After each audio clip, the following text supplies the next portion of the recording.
Indonesia siap beli jet Rafale lagi meski pernah tumbang oleh jet tempur Cina. Jet tempur Rafale buatan Prancis akan kembali dipesan oleh Indonesia setelah Presiden Emmanuel Macron dan Presiden Prabowo Subianto menandatangani perjanjian awal kerjasama pertahanan di Jakarta, Rabu, 28 Mei 2025. Kesepakatan ini membuka jalan bagi penambahan pesanan Rafale di luar kontrak tahun 2022 yang sebelumnya mencakup pembelian 42 unit jet tempur canggih dari perusahaan Dassault Aviation senilai 8,1 miliar dolar AS, sekitar 132 triliun rupiah. Kabar rencana pembelian tersebut muncul beberapa pekan setelah jet Rafale milik Angkatan Udara India ditembak jatuh oleh jet tempur buatan Cina yang dioperasikan Pakistan, J-10C, dalam insiden udara yang terjadi pada 7 Mei 2025. Pertempuran itu terjadi di tengah meningkatnya ketegangan India-Pakistan setelah serangan mematikan terhadap turis di Jammu dan Kashmir. Hal ini memicu perdebatan soal efektivitas Rafale dalam situasi tempur nyata, terutama saat berhadapan dengan pesawat tempur yang lebih murah dan efisien. Meski demikian, Rafale tetap dianggap sebagai salah satu jet tempur paling canggih di dunia.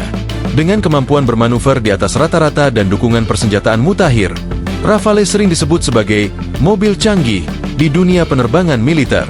Selain Rafale, kapal selam Skorpene dan fregat ringan juga berpotensi untuk kembali dipesan oleh Indonesia.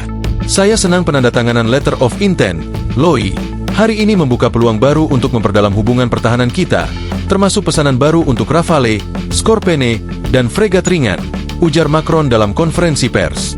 Prabowo turut menegaskan bahwa Prancis adalah salah satu mitra strategis Indonesia dalam modernisasi alutsista.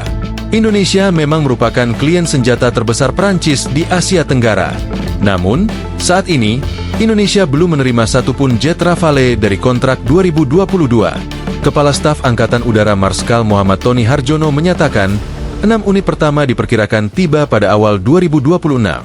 Diketahui, sebelumnya, Indonesia juga telah menandatangani kontrak pembelian 2 kapal selam Skorpene buatan Naval Group Prancis pada 2024 dan membeli 13 radar pengawas jarak jauh dari Thales, perusahaan teknologi pertahanan asal Prancis, pada 2023. Kini, dengan adanya kabar pemesanan Rafale, saham perusahaan Dassault Aviation sempat naik 3,4% di Bursa Paris pada Rabu pagi.